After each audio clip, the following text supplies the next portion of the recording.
এই হৌ পুৰহি দিনাখন আমি বৰণীহাটত এখন গাড়ী জব্দ কৰিছিলোঁ। সেই গাড়ীখন আমি আগতেই ইনফৰমেশ্যন দিছিলোঁ পশুপালন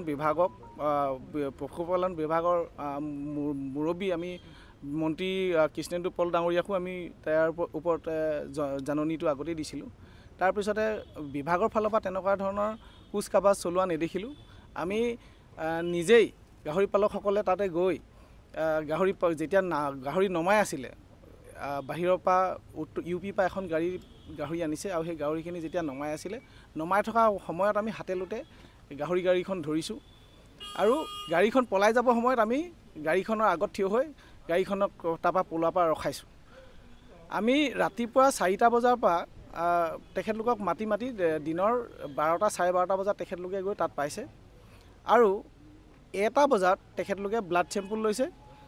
অতি ৰহস্যজনকভাৱে তেখেতলোকে 7:30 বজাত সেই ব্লাড চেম্পুলৰ ৰিজাল্ট ঘোষণা কৰিছে।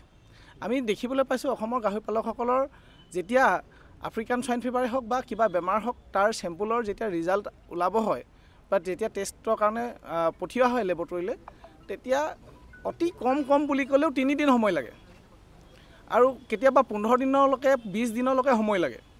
কিন্তু বহিৰাগত যিখিনি গাহৰি চিণ্ডিকেট, এই অবৈধ গাহৰি চিণ্ডিকেটৰ লগত এনেকুৱা ধৰণৰ কি মিতিৰালি আছে আমাৰ জগন্নাথ কলিতা ডাঙৰীয়াৰ, যে তেখেতে দিনৰ 1টা বজাত যিটো ব্লাড চেম্পুল লৈছিলে তাৰ ৰিজাল্ট 7:30 বজাত ঘোষণা কৰি ৰাতিটোৰ ভিতৰতে 280টা গাহৰি তাত যি জমা আছিলে অবৈধভাৱে সৰবৰাহ হোৱা যিখিনি গাহৰি, সেইখিনি গাহৰি তেখেতলোকে ৰাতিটোৰ ভিতৰতে কেনেকৈ মেঘালয়লৈ পঠিয়াই দিলে।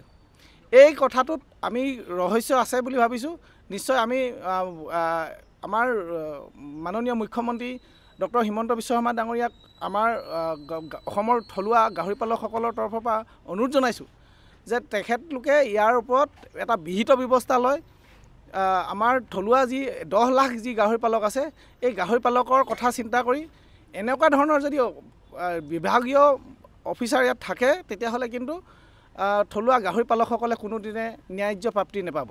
এতিয়া আমি সম্পূৰ্ণ নিশ্চিত হৈছোঁ যে ইয়াৰ অসমৰ যিসকল বিভাগত দায়িত্বত আছে, আমি আজি য'ত বহি আছোঁ ইয়াৰ অফিচৰ মানুহ সম্পূৰ্ণ ইয়াৰ লগত জড়িত আছে। কাৰণ আমাৰ পালকৰ যেতিয়া বেমাৰ হ'ব তেওঁলোকৰ চেম্পুলৰ ৰিজাল্ট আহোঁতে প্ৰায় 72 ঘণ্টা সময় লাগে। কিন্তু আজি চিণ্ডিকেটৰ লগত যিসকলে জড়িত কৰি ইয়াৰ বাহিৰৰ গাহৰি আনি ইয়াত চেম্পুল লৈছে, মাত্ৰ 6 ঘণ্টাৰ ভিতৰত তেওঁলোকৰ ৰিজাল্ট আহিছে। কেনেকৈ পালকৰ টাইম লাগে 72 ঘণ্টা আৰু চিণ্ডিকেটৰ লগত জড়িতসকলৰ ৰিপৰ্ট আহোঁতে লাগে 6 ঘণ্টা। গতিকে আপোনালোকে ইয়াতে অনুমান কৰিব পাৰিছে আৰু মাননীয় মুখ্যমন্ত্ৰী মহোদয়ক আমি অনুৰোধ জনাইছোঁ। আমি ইয়াৰ আগতে কৈছোঁ যে আমি চৰকাৰ বিৰোধী অনুষ্ঠান আমি নহয়, কিন্তু বাধ্য কৰাব। আমাৰ লগত 10,000ৰ অধিক 10 লাখতকৈ অধিক আমাৰ গাহৰি পালক আছে। 2026 চনত অসমত সাধাৰণ ইলেকশ্যন হ'ব। যদি তেওঁলোকে আমাৰ লগত মিলা মিছা কৰিব বুজে, গতিকে অতি শীঘ্ৰে গাহৰি যিসকলৰ লগত জড়িত আছে পালকসকলৰ লগত তেওঁলোকে আলোচনা বহক। নতুবা আহি থকা সময়ত চৰকাৰ কিন্তু উল্টি যাব। এইটো কিন্তু পালকসকলৰ দাবী। তেওঁলোকে সময় থাকোঁতেই আমাৰ লগত সুস্থিৰ সিদ্ধান্ত কৰি এটা সুপৰিকল্পিতভাৱে আগবাঢ়ক। ডিপাৰ্টমেণ্টখন প্ৰথম পৰিষ্কাৰ কৰক, কাৰণ ইয়াৰ পৰাই সকলোবোৰ কথা জড়িত হৈ আছে। আপুনি বিচৰা বাতৰি পাব কেৱল নিউজ 18 এপত।